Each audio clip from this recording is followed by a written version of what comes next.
আজ আমি আপনাদের বানিয়ে দেখাবো তোপসে ফিশ ফ্রাই। তার জন্য নিয়ে নিয়েছি কিছুটা তোপসে মাছ, তাতে দিয়ে দিচ্ছি কিছুটা লবণ, কিছুটা শুকনো লঙ্কার গুঁড়ো আর কিছুটা লেবুর রস। এই সব কিছু দিয়ে মাছগুলোকে ভালো করে মাখিয়ে রেখে দেবো কিছু সময়ের জন্য।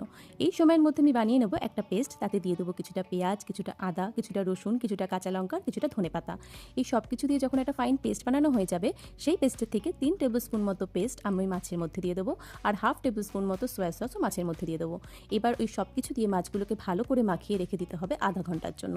অন্যদিকে মাছগুলো ভাজার জন্য যে ব্যাটারটা বানাতে হবে, তাতে দিয়ে দেবো 3 টেবিল স্পুন মতো কর্নস্টার্চ, 3 টেবিল স্পুন মতো বেসন, সামান্য লবণ, কিছুটা লঙ্কার গুঁড়ো, একটুখানি কালো জিরে আর সেই আগে থেকে বানিয়ে রাখা পেস্টের 1 টেবিল স্পুন মতো পেস্ট। এই সব কিছু দিয়ে ঠান্ডা জল দিয়ে ভালো করে ব্যাটারটাকে তৈরি করতে হবে। এবার কড়াইয়ে বসিয়ে দেবো সাদা তেল।